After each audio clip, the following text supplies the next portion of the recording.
pues lleno de aceite y demás, ¿vale? Así que vamos a acceder hacia el pasillo llamado el túnel del tiempo y vamos a explicar un poquito la historia de todos los yacimientos arqueológicos que existen en nuestro término, ¿vale?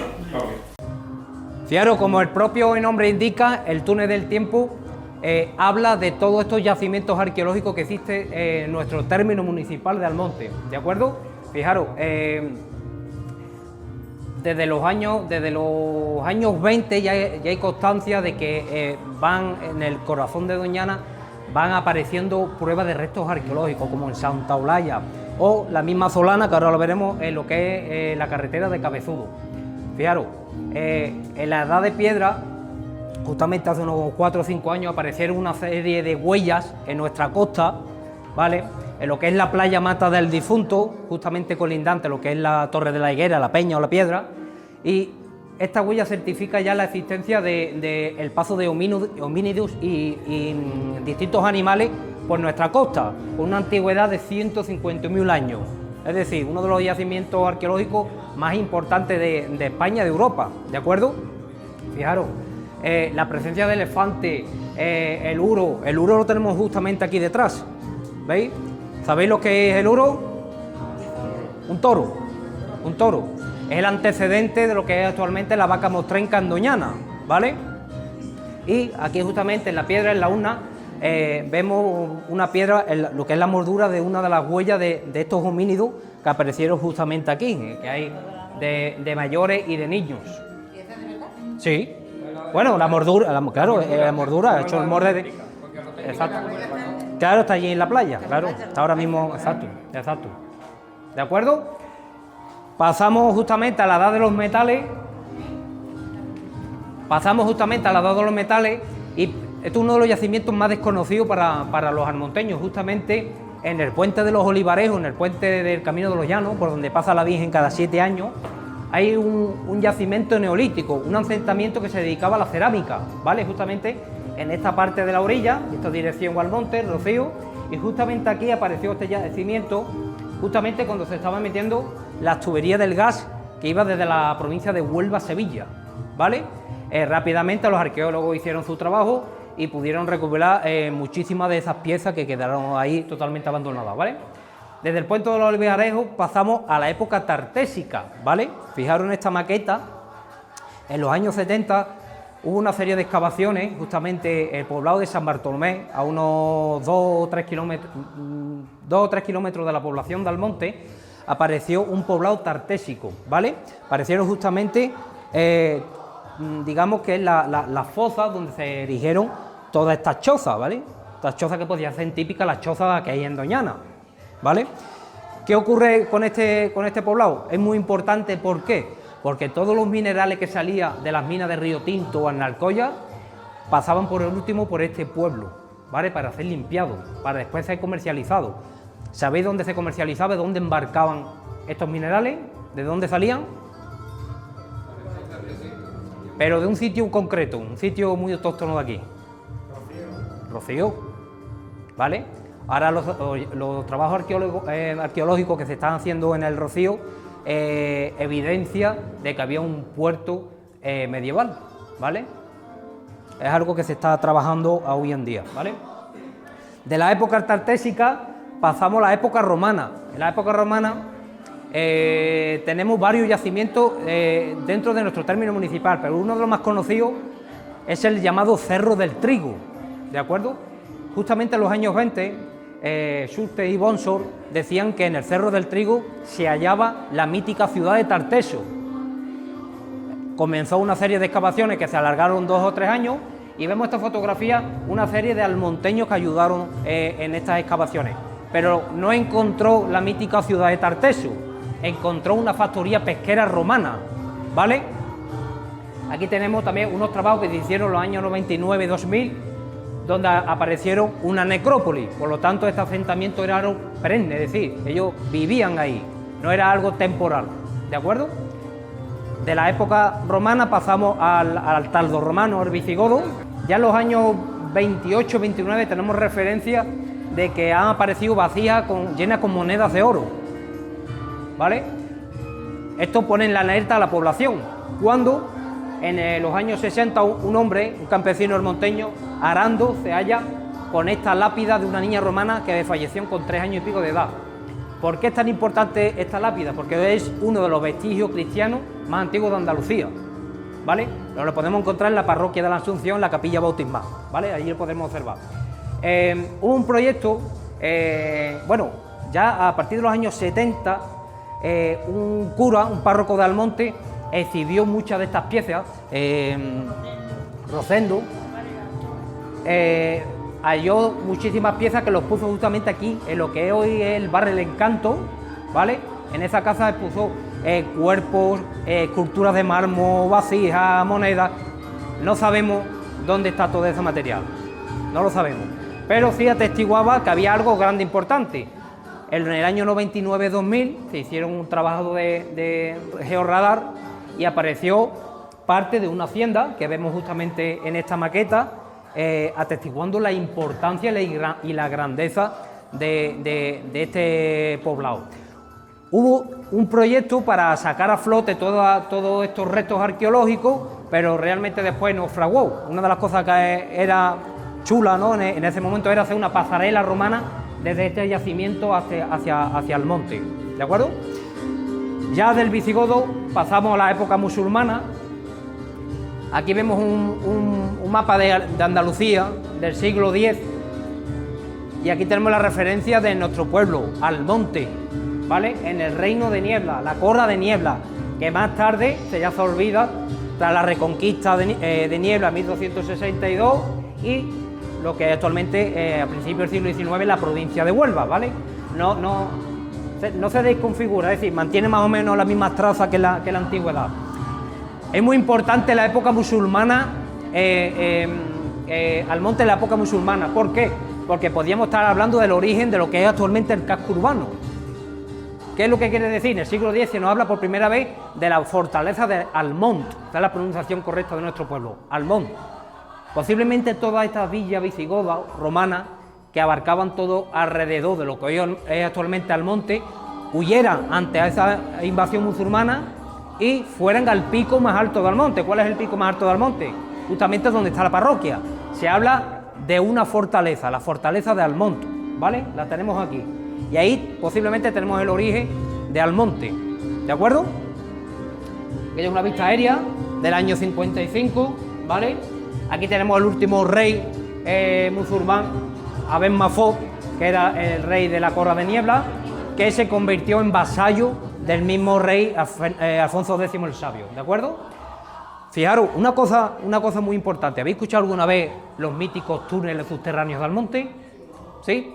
Existen. Fijaros, esto es parte de unos túneles que existen debajo de nuestro suelo, del suelo del pueblo de Almonte. ¿Qué son? Hay dispares de teoría de la gente, que si comunicaba el convento con la iglesia, que si los curas, que si los frailes, que si iba de un sitio a otro las monjas. Pues nada de eso es cierto. ¿Qué son los túneles subterráneos? Es un acuífero, ¿vale? Traía agua de la parte norte de Almonte, ¿de acuerdo? Ya en 1586 se nos dice que existe esta cañería en Almonte, por lo tanto estamos seguramente hablando de un sistema de ingeniería de la época medieval, ¿vale? Estamos pendientes de hacer estos trabajos arqueológicos justamente detrás de la parroquia, donde hay una boca de acceso para poder acceder a estas galerías, ¿vale? Si nos damos la vuelta, vemos una de las tradiciones más míticas del pueblo de Almonte, la saca de la yegua, ¿vale? ¿Por qué acontece la saca de la yegua? La saca de la yegua es una tradición ganadera que antiguamente se servía para la trilla, para elementos de trabajo de campo, ¿no? Pero digamos que las yeguas vienen realmente porque no hay pasto en época de verano, es decir, hay que administrar varios sitios con pasto para que las yeguas perduren durante todos esos meses hasta que vuelva la lluvia y vuelvan a Doñana, ¿vale? Mientras que la gente del monte pues la aprovechaba para estas actividades agrícolas que he mencionado antes. Ya en 1504 se nos habla que el duque de Medina Sidonia regula los usos y costumbres de Almonte y de todas sus tierras, del señorío, ¿vale? Por lo tanto, ya está diciendo que ya esta actividad se hacía. ¿Cuál es el documento más antiguo de la saga de la yegua? Pues tiene una antigüedad de hace 1000 años, el documento, no la actividad, ¿vale? Hace 1000 años, justamente en la época musulmana se nos habla de que se criaban este tipo de ganado en la marisma de la desembocadura del río Guadalquivir, o sea, al monte, ¿vale? Y esa crónica nos habla cómo se sacó la yegua con los potritos, con la figura de los yeguerizos, fijaros, el abuelo con el nieto, y se la llevaron a la ciudad palaciega de Medina Zara, Córdoba, ¿vale? Dice que el califa y el príncipe quedaron totalmente maravillados, cómo entraron todas las tropas de yegua con los potritos por el jardín principal del palacio. Lo vemos en la fotografía, todo ese grupo con esa polvareda es lo que vieron hace 1000 años el mismo califa y su hijo el príncipe. Da un vuelco trascendental la saga de la yegua cuando se funda la Feria de Almonte, que es una feria ganadera, en 1873, que se celebraba en agosto y en septiembre, después pasó a junio, y le da un vuelco, ¿por qué? Porque ya empieza el ganado a venir al monte y a tuzarse y a prepararse para en los corrales, ya fueran concejil o de propiedad privada, para venderse posteriormente en la misma feria, ¿vale? Que después la Feria de Almonte después fue conocida como la Feria de los Burros, ¿de acuerdo? Vamos a pasar hacia el patio. Yo no sé si...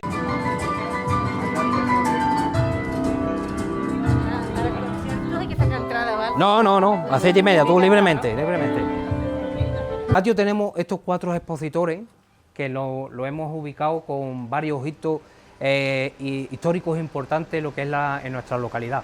El primero de ellos, como el propio rótulo indica, que es Almonteños en India. Vemos una escenografía de esos escribanos que anotaban a todas estas personas que embarcaban hacia el Nuevo Mundo, hacia las Américas. Justamente en el panel tenemos la referencia de todo esto, todas estas personas que embarcaban legalmente, ¿vale? Porque había muchos polizones que no eran anotados, no aparece la referencia documental. Y la primera de ellas es una mujer, se llamaba Antonia García La Pavona, ¿vale? Pero ya su padre era navegante, comerciante, y su marido, que lo esperaba al otro lado del charco. Justamente tenemos una familia también muy importante en la historia del Nuevo Mundo, de las Américas, que son los Almonte. Los Almonte es un linaje gallego que se asienta en Almonte, los García Beaumonte, pero los mismos almonteños corrompen el apellido a Almonte por la misma consonancia de Domonte a Almonte, y estas personas, pues durante los siglos XV, XVI, XVII, son unos auténticos aventureros y unos grandes comerciantes a lo largo de estos siglos, ¿de acuerdo?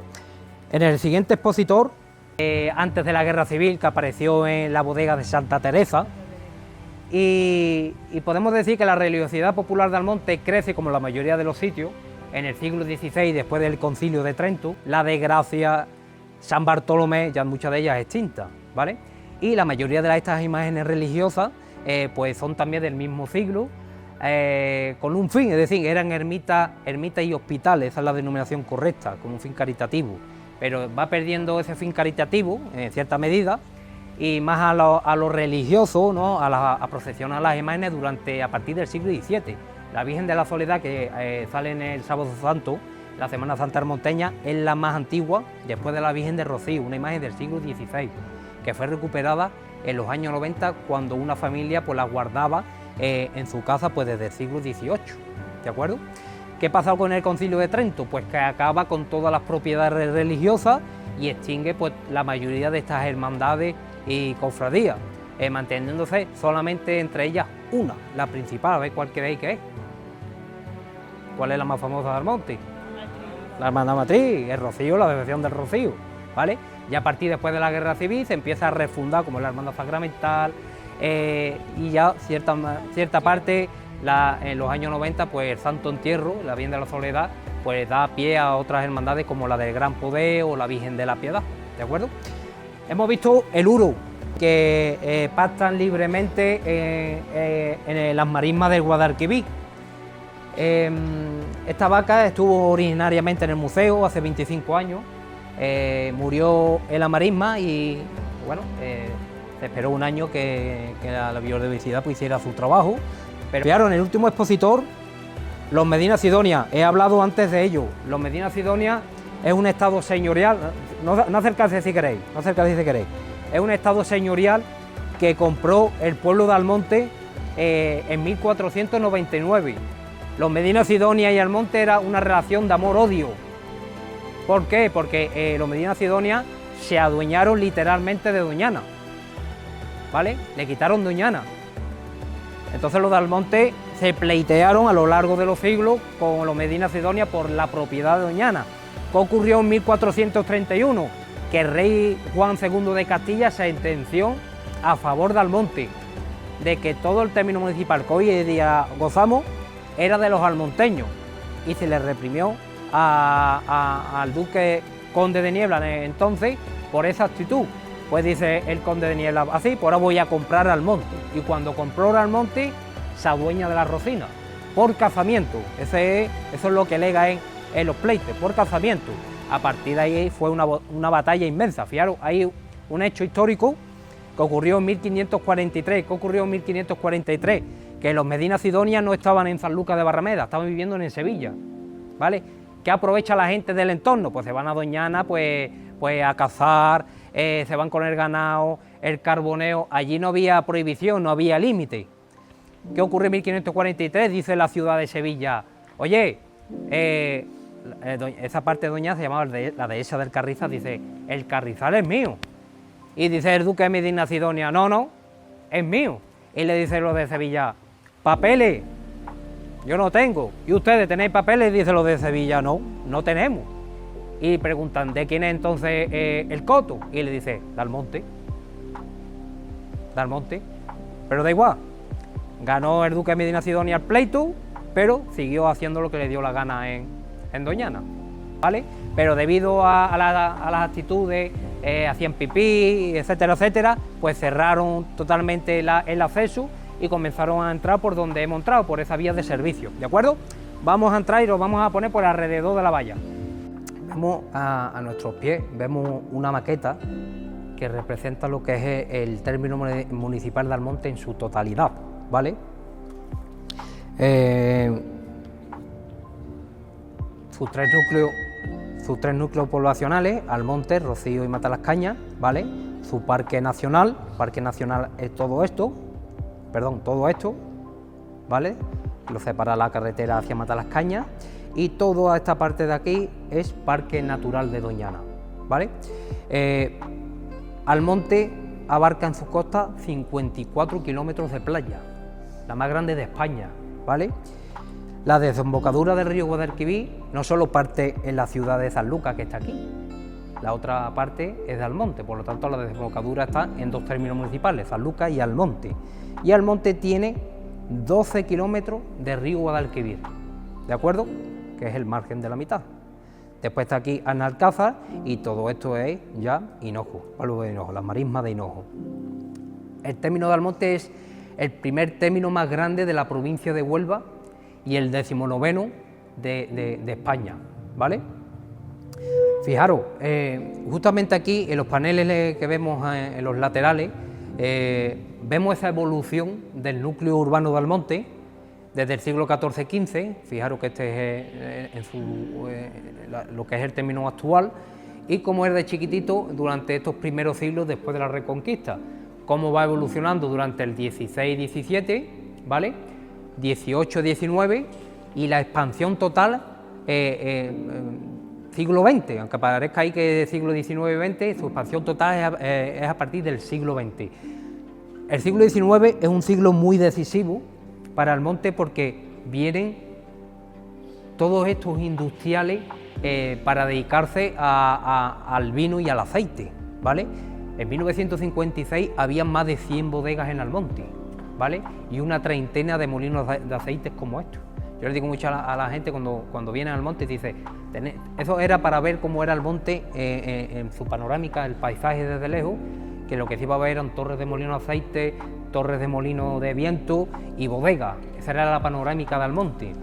¿Qué pasó en el siglo XX? Llegó el fruto rojo y acabó totalmente con esta industria. También, sí,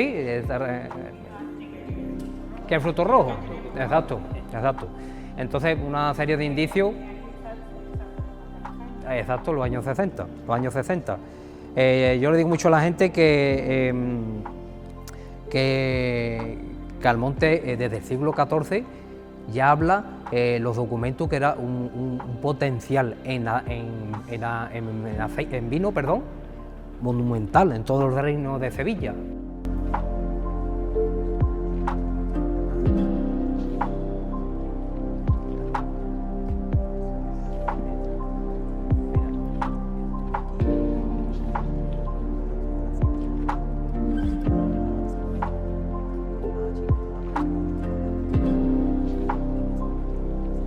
En la sala del Rocío, concretamente la sala dedicada a los traslados a las venidas de la Virgen de Rocío al Monte, que dentro de año y pico pues, vamos a gozar nuevamente su presencia en nuestra población. ¿Qué son los traslados de la Virgen de Rocío al Monte? Muy sencillo, los traslados de la Virgen, el primer documento de 1589, y los almonteños le piden el auxilio para que interceda a Dios, para que llueva. Ese es el motivo principal por el que viene la Virgen de Rocío al Monte, la sequía, ¿vale? Después hay otros hechos más puntuales, que son las epidemias, la guerra o algún acontecimiento feliz, como por ejemplo la llegada de la electricidad en 1912 al monte, ¿vale? ¿Cómo va vestida la Virgen? Pues no es pastora. Traje de viaje. ¿Sí? Ah, ¿sí? Anda. Con 14 y 21. Sí, sí, con 21. Pues... Ella no viste de pastora. Normalmente asociamos al sombrero como un elemento pastoril, pero ella va vestida de viaje, de un traje del siglo XVIII. El primer documento de este traje, vamos a llamarlo de pastora porque vulgarmente lo llamamos de pastora, lo tenemos documentado por primera vez en 1802, por lo tanto ya sabemos que venía de pastora durante el siglo XVIII y tenía dos esclavinas, ¿vale?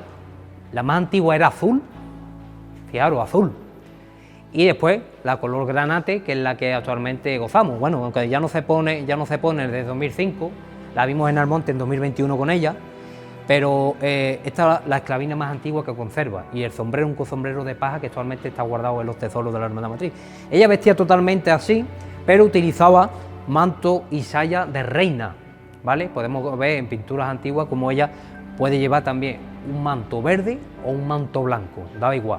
Pero es a partir del siglo XX, a principios del siglo XX, cuando adquiere pues que ella vaya en conjunto tanto el manto como la esclavina, ¿vale? Vemos justamente aquí en nuestras cabezas las guirnaldas de flores, justamente al fondo vemos esos arcos de triunfo, ya sea como vemos en la ventana o vemos en los cuadros. ¿Sabéis cuándo es el primer documento de esta decoración, de estos adornos tradicionales? 1887, y lo coloca dos mujeres, uno para la procesión de reina, ¿vale? Y otro para la huerta a la Virgen al Rocío, ¿vale? Pero ya en el siglo XVIII, en 1738, ya se habla de que ya los balcones pues penden doseles, romeros por los suelos, distintos elementos de vegetales para un poco adornar esas venidas de la Virgen, ¿vale? Aquí le debemos esta arquitectura efímera a este señor que vemos justamente arriba del todo, ¿vale? Juan Muñoz Fernández el Zagalejo, ¿vale? Juanito Zagalejo. Nace en 1897 y en las cruces de mayo empieza un poco a innovar pues esta decoración efímera en las cruces. ¿Qué hace? Pues traslada esta decoración a las venidas de la Virgen. Entonces todo este elemento de vegetales pues empieza a ponerlo con papel picado y con elementos de colores, ¿vale? Un poco esa innovación que hoy en día gozamos. ¿Qué ocurre? Pues tiene a dos ayudantes, a sus dos pupilos, que es Juan Antonio Acosta y Matías Aceitón Vega, que empieza un poco pues a plasmar esa arquitectura de su maestro, de Juan Muñoz Fernández Zagalejo. Fijaros, justamente aquí vemos el arco que construyó por primera vez Juan en la plaza, en 1949, ¿vale? ¿Qué ocurre en 1970? Ya estuvo en tres venidas ese arco, construye los dos ayudantes, este que vemos aquí, que es de un estilo vanguardista, cercano. totalmente vanguardista. Sí, ese estuvo puesto a la plaza. Fijaros, lo vemos aquí en la fotografía, los arcos, ¿vale? Cómo estaba montado in situ, ¿de acuerdo? ¿Qué ocurre en el año 77? El arco totalmente ha quedado deshecho porque se guardaban dependencias municipales donde la lluvia y el sol la afectó totalmente. ¿Qué hace Matías Aceitón en el 77? Fijaros el puntero al fondo. Hace esta decoración efímera que no llega a ser un arco propiamente dicho. ¿Qué ocurre en el año 84? Ya se hace cargo solo Juan Antonio y hace este arco de estilo mozárabe, ¿vale? Ya empezaba un poco los arcos a incorporar color, ¿vale? Porque estos eran totalmente blancos. Empieza a hallar dorado, los símbolos de los escudos municipales, etcétera, etcétera. Se levanta en el año 84 y en el año 91. En el año 98 Juan Antonio se crece un poco más y hace este arco totalmente de estilo renacentista, ¿vale? La cúpula, el altar del Pañito en el Chaparrá, la cúpula es de este arco, ¿de acuerdo? ¿Qué hace en la avenida en el traslado del año 2005? Se crece el artista aún más y hace este arco conocido como la última catedral gótica. Este fue ya su trabajo culmen, ¿vale? Antes de su muerte. Estuvo en la avenida 2005 y estuvo en la avenida del año 2012. Aquí sí predominaban pues toda simbología, es decir, había lectura por todos sitios. Tú ibas caminando y cada símbolo tenía pues una interpretación, ¿de acuerdo? ¿Qué ocurre en el año 2019?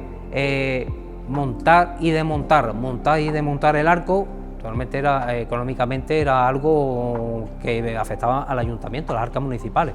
Se piensa hacer totalmente de aluminio, ¿vale? Hecho en un taller de aluminio, para un poco que estuviera durante todos los 9 meses de estancia de la Virgen del Rocío. Fijaros la cosa que estuvo casi 3 años montado en la plaza debido a la pandemia.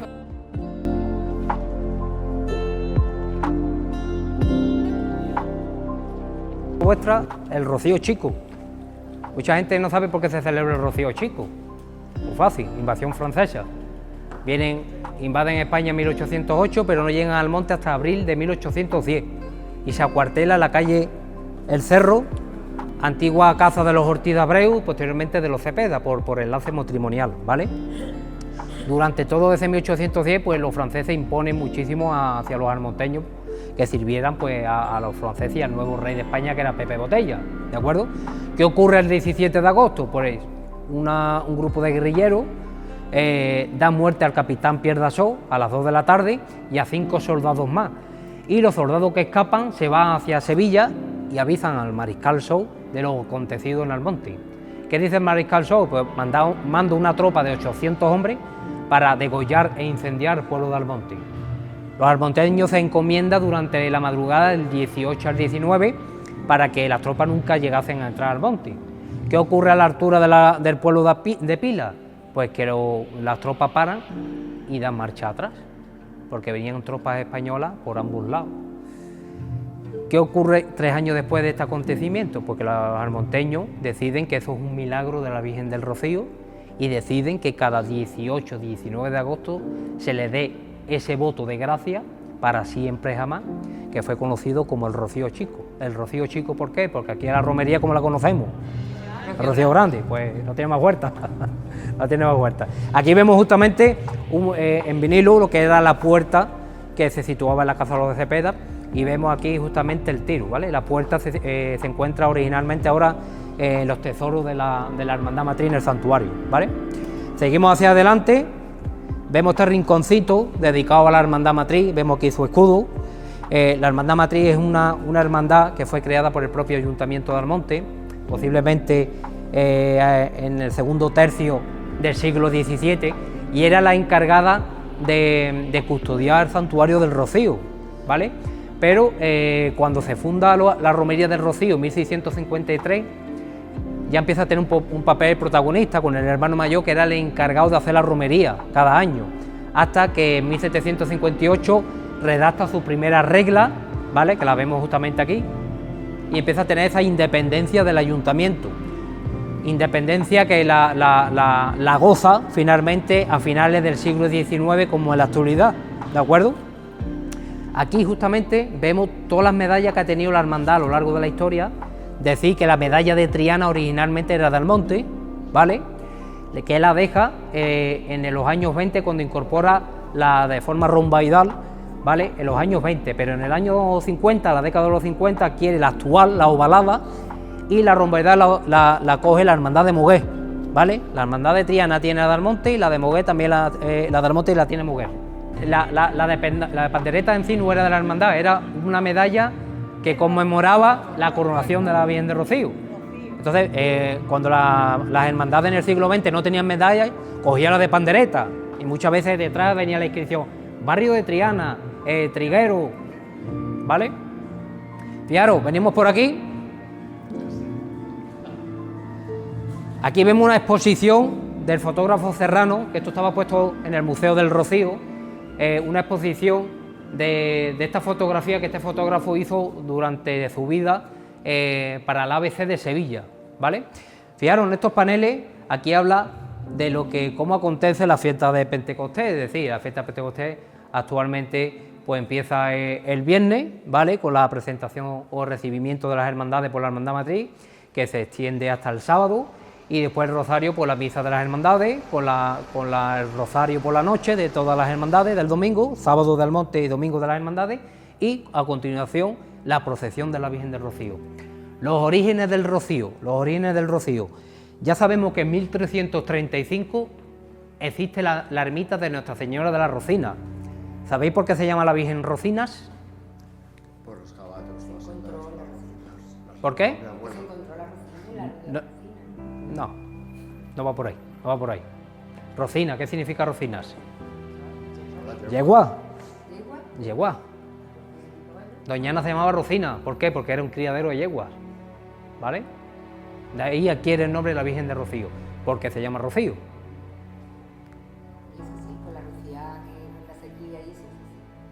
La lluvia. La yegua significa Rocina. Rocín caballo, Rocina yegua. Entonces era la Virgen de la Yegua. La Virgen de la Yegua, efectivamente. La Virgen tenía yegua. Claro. De hecho, tiene Y el hierro. rincón Tiene hierro. tenía rincón. Y el rincón, ¿vale? Entonces, 1335, la primera noticia sobre la ermita. Ya sabemos que en el siglo XVI ya tiene ese esplendor sobre los almonteños, ya ellos se encomiendan a ella, ya hay un movimiento devocional hacia la Virgen del Rocío. Ya el patronazgo de la Virgen en 1653, cuando es nombrada patrona de Almonte, pues hace que esa devoción explote, ¿no? Totalmente, y se convierta definitivamente patrona, 29 de junio de 1653. A partir de ahí se dice de hacer una fiesta para siempre jamás, que es la actual Romería del Rocío, que se celebraba el 17 de septiembre, ¿vale? Cambia Pentecostés en 1670, ¿de acuerdo? Hecho muy importante en el Rocío, la coronación canónica en 1919, que fue lo que le abrió ese abanico a nivel nacional e internacional, y la visita del Papa Juan Pablo II, que también fue un acontecimiento muy importante en la historia del Rocío. La aldea del Rocío, el sitio del Rocío, ya sabemos que el caño y madre de la Rocina era muy importante en la Edad Media, dedicada a la pesca, ¿vale? Y el puerto que había ahí, ¿vale? Durante los siglos XIV y XV se nos habla del caño y madre, que es muy importante, pero no nos llegan las noticias de sitios de pesca, de asentamiento de pesca, hasta finales del XV y principios del XVI. El topónimo Canaliega significa cerco de caña, es decir, el caño y madre de la Rocina era un vergel de pescador impresionante. Había dos asentamientos, tanto en el Rincón, ¿vale?, zona de la Canaliega del Rincón, y en el lateral de la ermita del Rocío, de Nuestra Señora de la Rocina. ¿Qué ocurre en el siglo XVIII? El duque de Medina Sidonia dice: voy a hacer un poblado de colonos, como tantos sitios de Andalucía, y trae gente de Bullullo del Condado, de la Puebla, de Guzmán, etcétera, etcétera, para hacer esta nueva población. Pero ¿qué pasa? Que interfería a los ganaderos almonteños. Definitivamente la Guerra de la Independencia acaba con esta población y no veremos nacer la aldea de Rocío que hoy en día gozamos hasta 1834. ¿Por qué? Por una epidemia de cólera. La epidemia de cólera hizo que mucha gente pudiente de Almonte huyeran al Rocío y comenzaran a hacer estas chozas que vemos en el Real. Real significa acampada, y fundaron lo que es actualmente la aldea de Rocío. Fijaros, aquí está el monumento de la coronación, estamos de espalda a la ermita, ¿vale? Y aquí está la ermita del Rocío, ¿vale? No será hasta 1971 cuando el plan urbanístico pues dé ese avance total que vemos hoy en día. Fijaros cómo era en el siglo XIX hasta los años 70, y en el año 71 pues la evolución total de estas calles y casas de la aldea de Rocío. Fijaros las chozas típicas, las chozas de elementos vegetales, hasta que llegó el adobe, ¿vale? Con su tejado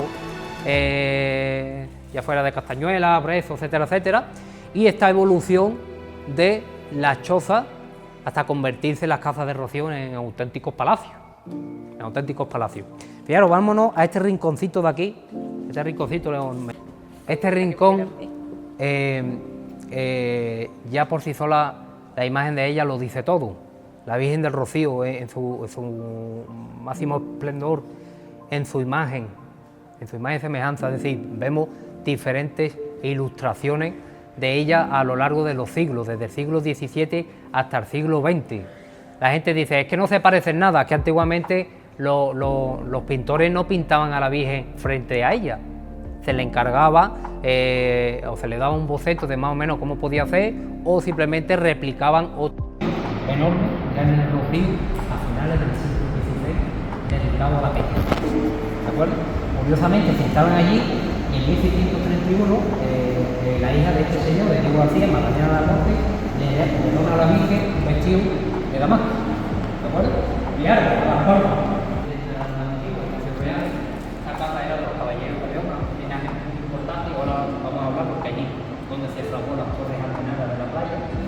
Y en 1586 deciden comprar a los herederos de los Almontes, se adquiere en 1586, pero no se termina la segunda y tercera planta hasta 1612.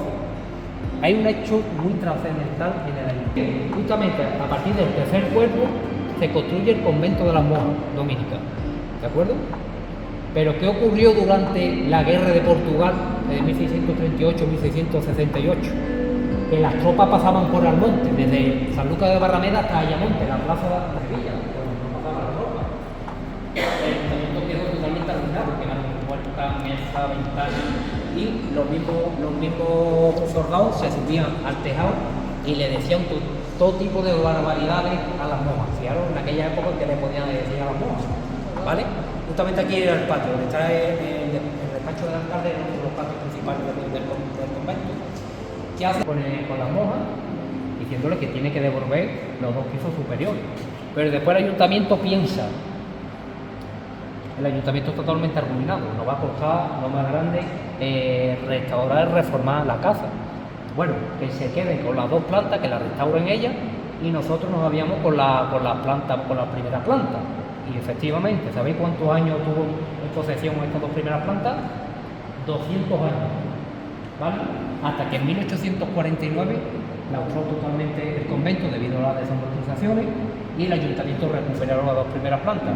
Es curioso porque pasamos hacia adelante, vemos la maqueta de lo que es el molino de Cepeda, el molino del Biembo, en su actividad original, que era de la extracción de la fuerza humana, que hacía pues la actividad de la comunidad de la aceituna, hasta que llegó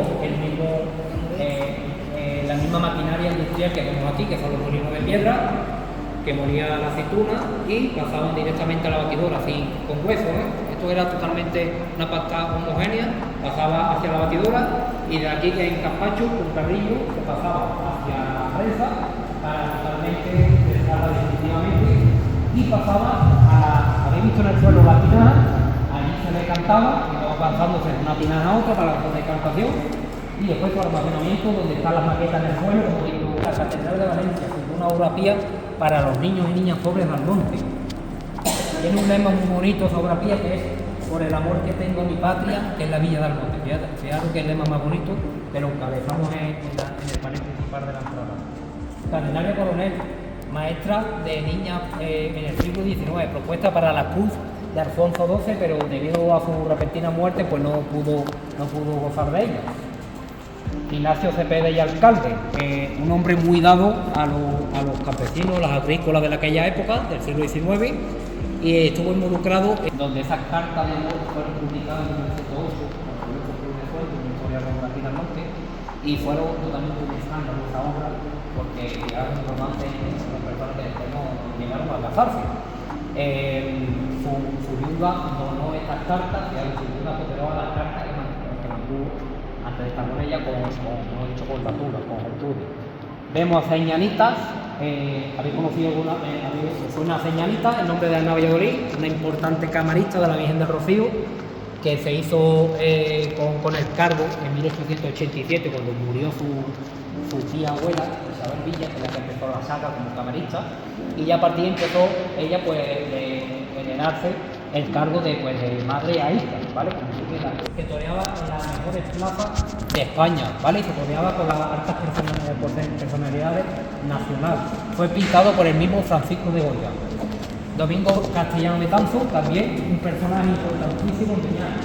Este era un industrial monteño que era espía de Fernando VII y él era liberal, ¿vale? Se hizo con el Pucas y le despropiaron de todo su tierra y salió de subasta, y gracias a ese hombre pues se hizo con el control de Doñana durante 10 años. ¿Qué hizo Domingo? Luchó contra el contrabando, trajo nuevas especies vegetales y animales, como el jabalí de Guatemala, el camello de Canarias o el mono de Gibraltar, que era el mono de Gibraltar con Doñana, pero no se salvó, no se hizo al terreno. Estamos ante el primer conservador de Doñana, Domingo Castellano Betanzo. Estamos actualmente pues viviendo su biografía y investigando la vida de este hombre, que no fue un personaje cualquiera. Terminamos por aquí. José Jiménez Berro, último héroe de Valer. Este monteño estuvo recibiendo la iglesia de Valer en los últimos de Filipinas, ¿vale? Y fue también un personaje muy importante a nivel local. O Lorenzo Cruz, que hemos dicho antes, que escribió este libro con las cartas de la Avellaneda. Sebastián Conde, lo vemos aquí. Sebastián Conde fue el que hizo la cruz de Ferrería de Sevilla, el barrio de Santa Cruz, la cruz de Sierpe, que lo conocía también, y que se plasmó en el año 80 con la cruz de la ermita, que la vemos aquí, hecha por Faraco, ¿vale? Por Genaro Faraco. Y Martín Villa, como sevillano, Martín Villa fue nada. Martín Villa era el rector de la Universidad de Sevilla y siempre estuvo a la guardia del cielo de las universidades a mano de los conservadores. Gracias a este hombre pues se mantuvo fiel a esta universidad. Vamos a pasar hacia el fondo. Fijaros, la costa del monte. Yo siempre reivindico costas de Doñana no, ni playa de Castilla, playa y costas de Almonte, 54 kilómetros de playa, ¿vale? Coronado por 6 torres, en su mayoría la mitad en ruina, por desgracia. Torre San Jacinto, Torre Zalabar, Carbonero, La Higuera, Asterillo y Río del Oro, no lo oro, Río del Oro, ese es el nombre correcto de la torre.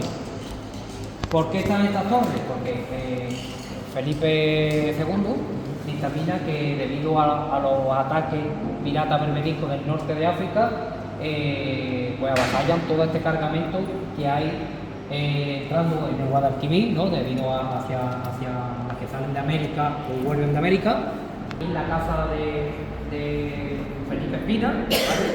El ayuntamiento en un primer momento dice que no, que eso es el coste enorme. Entonces el buque de Medina Sidonia era de ella la más grande, finalizó en 1591, ¿vale? Torre de Oro. Ahora la pregunta, ¿por qué Torre de la Higuera está así?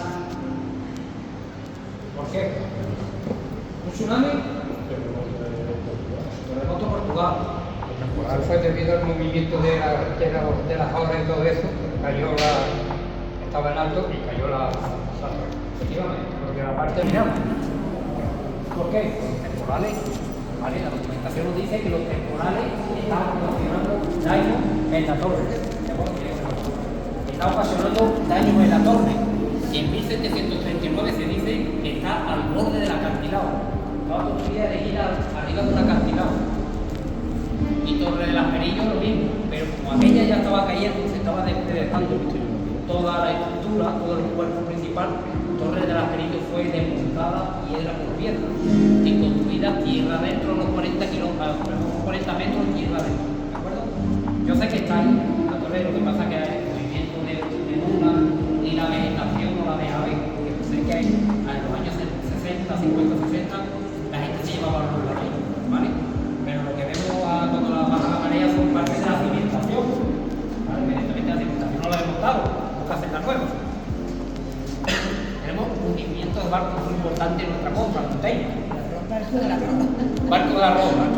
¿Cuántos arroz está por aquí? ¿Sabéis desde 1500 hasta 1800 cuántos barcos se han unido en la costa?